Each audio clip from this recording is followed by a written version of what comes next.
হাসিনার দেশত্যাগের পরেই জেলমুক্ত খালেদা এবার কি ফিরছেন পুত্র তারেক? বাংলাদেশে হিন্দু সহ সংখ্যালঘুদের উপর হামলার মধ্যেই তারেকের প্রত্যাবর্তন। ক্যান্সারে নেই আর ভয়, NCRI-এ হবে এর জয়। আপনাদের ভরসা নেতাজি সুভাষচন্দ্র বোস ক্যান্সার হসপিটাল।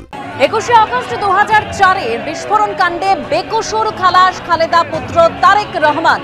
বিএনপির কার্যকরী সভাপতি সহ 21 জনকে বাংলাদেশের হাইকোর্টের মুক্তি। 20 বছর আগে ঢাকায় বঙ্গবন্ধু অ্যাভিনিউয়ে আওয়ামী লীগের সভায় গ্রেনেড হামলায় মৃত্যু হয় 24 জনের। অল্পের জন্য প্রাণে বাঁচেন শেখ হাসিনা। সেই ঘটনায় দোষী সাব্যস্ত হন খালেদা পুত্র তারেক রহমান সহ 49 জন। আর তারপর থেকেই দেশ ছাড়া খালেদা জিয়ার ছেলে তারেক রহমান। সম্প্রতি তারেকের সঙ্গে দেখা করতে লন্ডনে গিয়েছেন বিএনপির মহাসচিব। তারেককে বেকসুর খালাস ঘোষণা করার পরই বিএনপি সমর্থকদের মধ্যে উচ্ছ্বাসের ছবি।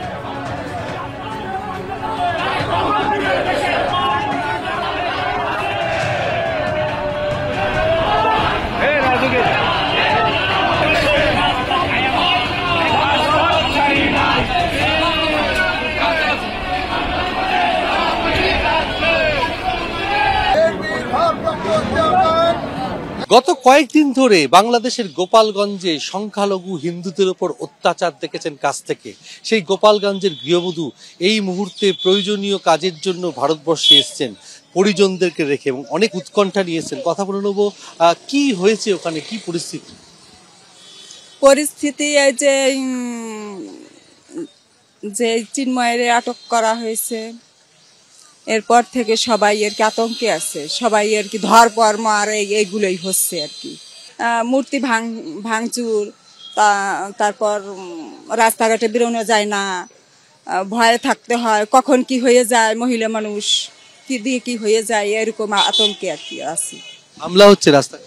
হ্যাঁ, হামলা হয়, মাঝে মাঝেই হামলা হয় আর কি। কাদের উপর? হিন্দুদের উপরই বেশি হচ্ছে আর কি। হ্যাঁ, লুটপাট, ভাঙচুর, ঘর বাড়ি ভাঙচুর, তারপরে সে চুরি ডাকাতি, এগুলো বেড়ে গেছে অনেকটা। ঘুমানো যায় না, পাহারা দিতে হয়, এগুলো করতে হচ্ছে। তারপরও আসছি, এখন অসুস্থ, খুবই অসুস্থ, আসতেই হবে ডাক্তারের কাছে, এই জন্য আসছি আর কি। কোথায় যাবে? যাব বনগ্রাম যাব, ওখান থেকে কল্যাণীতে ডাক্তার দেখাইয়ে আবার চলে যাব বাড়ি।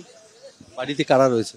বাড়িতে রয়েছে মা বাবা, ছেলে মেয়ে রয়েছে। তাদের জন্য চিন্তা হচ্ছে? হ্যাঁ, চিন্তা তো হচ্ছে, চিন্তা হবে না। মানে প্রশাসনের কোনো ভূমিকা নেই? প্রশাসন আজকাল তো প্রশাসন সেইভাবে আগের মতনই করে না তো, অনেকটা আতঙ্কের মধ্যে আছে। এই বুঝি মারা যায়, এই বুঝি আগুন দিয়ে দেয় বাড়িতে, এই বুঝি এইরকম আর কি। ক্যামেরায় দীপ্ত চক্রবর্তীর সঙ্গে সমীরণ পাল, এবিপি আনন্দ, উত্তর 24 পরগনা।